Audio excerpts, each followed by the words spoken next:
Baik, misalkan sekarang saya punya kasus gini ya kawan. Kedalaman sumur kita, ya, permukaan air sumur kita itu misalkan 20 meter. Gitu. Maka pompa mana yang bisa kita pilih?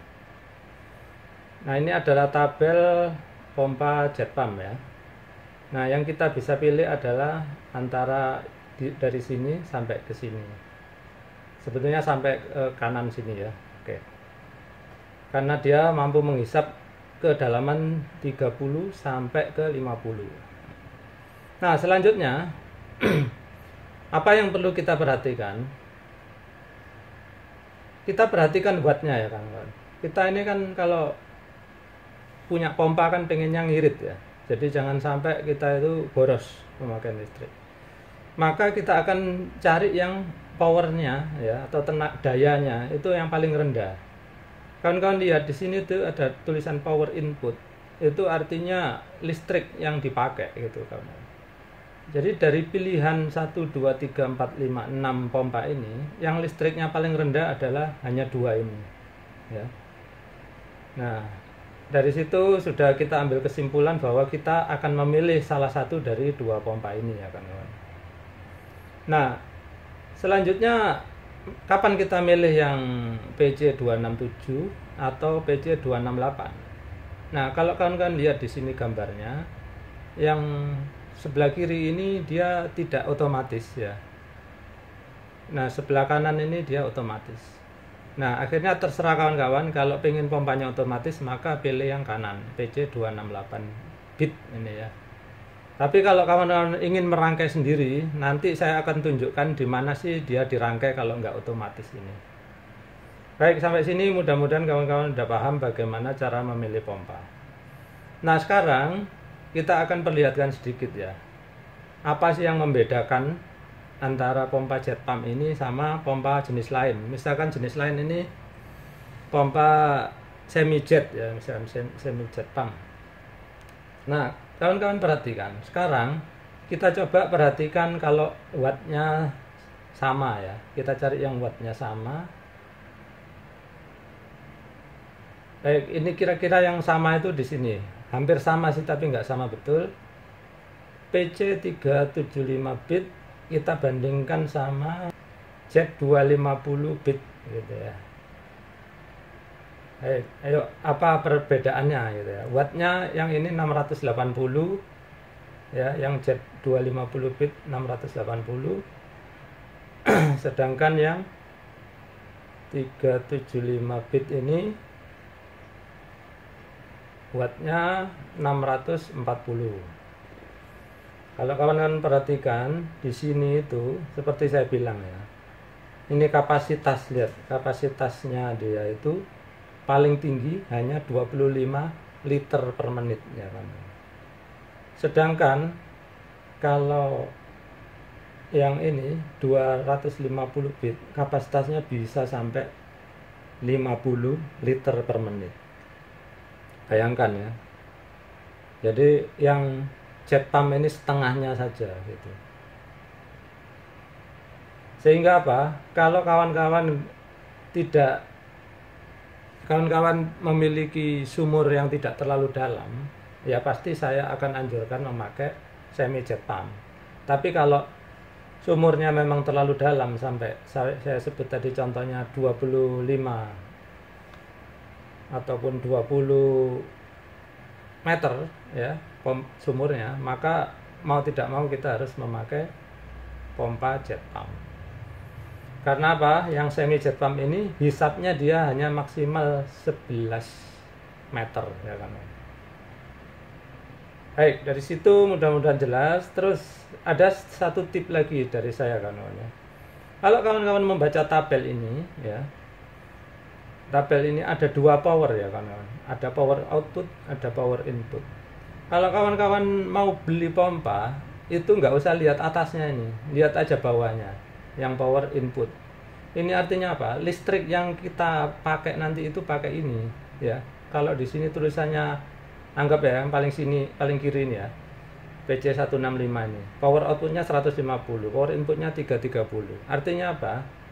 artinya dia itu akan makan listrik 330 watt. Dah itu aja, yang 150 abaikan saja lah gitu ya. Nah ini karena apa? Saya lihat di beberapa video di YouTube ya, ada orang yang setengahnya protes gitu. Karena apa? Dia membaca katanya powernya 250. Setelah dia tes ya, dia pakai power meter kan, pakai alat mengukur daya. Ternyata pas diukur 600 terus, nggak pernah turun dari 600. Mungkin saya pikir ya, dia itu mungkin membaca yang power output ini. Padahal seharusnya yang dibaca itu power input ya kawan-kawan. Daya masukan gitu ya kalau bahasa Indonesia. Baik, itu saja dulu. Nanti kita akan membahas selanjutnya kapan kita memakai otomatis sama non otomatis. Nah, baiklah, di sini saya akan membahas ya. Tadi kan ada pompa pilihan kita jet pump tadi ada 2 macam ya. Yang satunya otomatis, satunya enggak otomatis. Jadi gini kawan-kawan, implementasinya. Ini adalah 2 rangkaian yang awal-awal video saya dulu pernah membahasnya ya. Ini adalah rangkaian yang sering dipakai orang ya. Jadi seperti apa sih ceritanya ya? Jadi gini, dari sumur air akan dipompa. Ini saya gambarkan satu aja kan kawan ya. Meskipun ini anggaplah ini jet pump, tapi ini anggap ini 2, tapi saya nggak perlu menggambarnya sampai 2 pipa. Oke, lanjut ya. Air dihisap, kemudian dipompakan ke toren atau tandon ya. Lalu dari toren ini air akan dipakai untuk keperluan sehari-hari gitu. Nah, di sini kita nggak perlu otomatis berupa pressure switch. Karena apa? Air hanya dipakai untuk mengisi tandon ya. Nah, kapan dia mati atau nyala itu nanti akan dikontrol pakai ini ya kawan-kawan, pakai level switch ya gitu, atau seringkali kita sebut radar gitu ya. Nah, radar ini kabelnya nanti akan dihubungkan ke sini untuk mengontrol dia kapan dia nyala atau mati. Atau kalau kawan-kawan nggak punya radar ini, ya bisa aja di sini pakai colokan listrik ya. Kalau mau ngisi dicolok, kalau udah penuh dicabut. Masalahnya kita kan nggak tahu kapan dia penuh, sehingga kalau telat nyabut air meluber-luber gitu ya kawan-kawan. Akhirnya pemborosan karena kita buang-buang air. Baik, di sini saya udah terangkan ya, kalau nggak otomatis ya pemakaiannya seperti itu. Nah, yang sering saya anjurkan itu adalah seperti ini kawan-kawan. Ini serba otomatis ya. Kawan-kawan lihat ya, di sini udah ada pressure switch, sehingga apa? Begini cara pengoperasiannya. Air akan dihisap dari sini, kemudian air akan dipompakan ya. Sebagiannya ke tandon atau toren, sebagiannya lagi ke pemakaian sehari-hari. Terus kapan kita pakai tandon? Kalau kita pakai tandon itu ketika misalkan pompanya rusak atau listrik mati, maka air otomatis akan turun sendiri ke sini. Ketika listrik nyala terus, ya pompa bagus terus, maka tandon ini mungkin tidak akan pernah kita pakai, kecuali kita sengaja mematikan pompa gitu ya. Nah, rangkaiannya seperti ini aja. Banyak kawan-kawan yang nanyakan, loh Pak, ini kok bisa pipa naik dan pipa turun menjadi satu? Ya, pipa ini akan menjadi pipa naik ketika pompa ini bekerja. Jadi tekanan ini kan tinggi dari pompa ya, sehingga dia bisa memompa masuk ke sini. Nah, kemudian di sini ada klep pelampung. Klep pelampung ini akan menutup aliran air di sini, sehingga air nggak akan mengisi terus ya kawan-kawan. Nah, seperti itu. Nah, kalau air sudah penuh di sini, maka otomatis pompa ini merasakan tekanan dan pressure switch-nya atau otomatisnya mematikan pompa secara otomatis. Cetek. Gitu. Nah, pompa ini selain dia mengisi toren atau tandon tadi, maka dia juga dipakai untuk keperluan sehari-hari. Kemudian misalkan kita pakai mandi, itu dibuka sini. Nah, kawan-kawan mungkin ada yang protes ya sebagian, Pak nanti cetak-cetek dong Pak pompanya.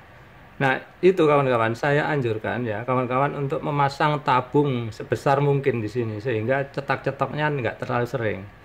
Kalau cetak-cetak dalam tempo misalkan 5 atau 10 detik, cetek, cetok, cetek, nah itu nggak apa-apa. Tapi yang salah itu yang tek tok. Nah, itu salah. Ini sering kali kita bahas ya. Nah, kemudian di sini kok ada barang aneh 2 biji. Nah, ini adalah check valve, atau kawan-kawan mungkin sering menyebutnya Tusen klep atau klep tabok gitu ya. Nah, ini gunanya adalah apa? Kalau misalkan ini pompa udah memompa air ke atas ini ya, kemudian pompanya mati. Nah, kalau dia nggak dikasih ini, air akan mengalir kembali ke pompa sini ya. Makanya di sini diberikan klep tabok atau check valve ini. Itu fungsinya, kawan-kawan. Lalu di sini kok ya ada lagi satu. Iya, fungsinya adalah ketika kita mengisi tandon atau toren ini, kita pastikan bahwa air hanya lewat sini aja ya. Jangan sampai air lewat sini. Kalau air lewat sini, ini penuh pun dia jadi meluber-luber karena nggak ada yang nyetop. Kalau di atas ada klep pelampung yang bisa nyetop ya, yang di bawah nggak ada. Sehingga apa?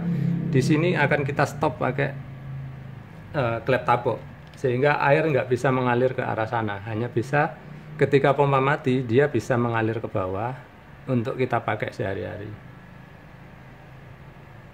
Baik, seperti itu. Terus ada yang protes ya di komentar-komentar sebelumnya, Pak, jadi boros Pak listriknya karena sering nyala cetak. Kalau dipikir-pikir ya kawan-kawan, sebetulnya masalah daya ya, baik di sini ataupun sini, secara teori ya, ini secara teori itu sama saja. Kenapa? Air kan mengalirkan air sejumlah yang kita pakai ya. Dia mengalirkan ke sini ya, kalau kita pakai di sininya 1000 liter, maka secara total kerjanya pompa ini ya 1000 liter. Kalau kita buka sekali-sekali ya, sekarang 10 liter, nanti 10 liter, sampai sore baru 1000 liter. Ya sama, yang dipompa 1000 liter juga. Nah, daya untuk memindahkan 1000 liter, baik di sini ataupun sini sama saja gitu, nggak ada bedanya. Tapi ya, ini bener nih kawan-kawan bilang, ini kan sering start stop Pak. Kalau di sini mungkin dia start stopnya hanya 2 kali karena dia ngisi 2 kali saja ya, karena dia kalau udah full mati, kalau udah habis baru ngisi. Betul gitu. Nah, terjadi memang sedikit pemborosan, yaitu apa? Setiap kali kita buka ini akan nyala cetek, terus cetok gitu. Nah, sekarang kembali lagi ke kawan-kawan. Pada akhirnya pilihan terserah kepada kawan-kawan. Pengen listriknya milih sangat listrik yang sangat hemat seperti ini ya, dengan tekanan yang pelan karena tidak ada pompa di sini kan, hanya mengandalkan ketinggian toren atau tandon. Ataukah kawan-kawan pengen yang tekanannya kencang ya, karena selalu didorong oleh pompa, tapi sedikit lebih boros di listrik ya, sehingga pembayarannya ya lebih tinggi lah. Saya sendiri nggak pernah melakukan survei seberapa jauh bedanya. Saya sendiri sampai sekarang masih senang memakai yang ini karena tekanan airnya kencang gitu. Ya, ini kembali ke kawan-kawan, itu tadi ya pilihannya. Mau kencang agak boros atau mau hemat tapi airnya pelan. Nah, sekalian saya pengen nerangkan ya kawan-kawan. Tadi mungkin kawan-kawan lihat di tabel ada istilah pipa dorong atau ya pipa dorong ya, atau discharge gitu dalam bahasa Inggris. Inilah artinya pipa dorong itu kawan-kawan. Misalkan di situ disebutkan kemampuan pipa dorongnya 15 meter gitu ya, maka dia maksimal bisa mompanya 15 meter di sini. Kalau dia nyebutnya 20 meter, maka ini kemampuannya sampai 20 meter seperti itu. Nah, tadi pipa hisap kita udah bahas sebelumnya ya ini. Terus total head itu dari sini ke sini ya, dari hisap sampai ke ketinggian paling atas. Jadi kawan-kawan jangan salah pilih kalau lihat pompa, bandingkan ya. Ini terutama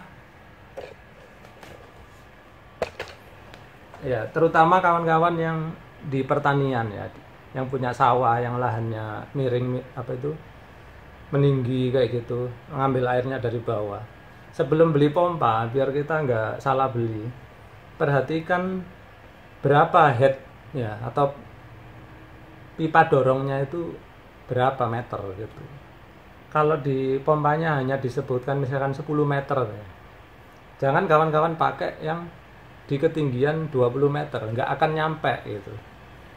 Kalau kawan-kawan ketinggian sawahnya itu ya dari sumber air itu 20 meter, maka kawan-kawan harus nyari pompa yang total headnya itu paling tidak ya kayak 30 meter gitu. Jangan dipas 20. Kalau kawan-kawan paskan di 20, airnya sampai atas memang nyampe, tapi sampai atas netes saja gitu ya, kecil sekali atau sama sekali nggak keluar, hanya ngecembeng dalam bahasa Jawa orang bilang ya. Atau air hanya menggenang sampai atas, nggak sampai keluar sini. Nah, kalau kawan-kawan ketinggian lahannya itu 20 meter dari permukaan air sumbernya, maka harus beli pompa yang ya minimal 30 gitu headnya ya, atau pipa dorongnya. Hai kawan-kawan, mudah-mudahan informasi dari saya kali ini berguna. Terima kasih sudah menyaksikan.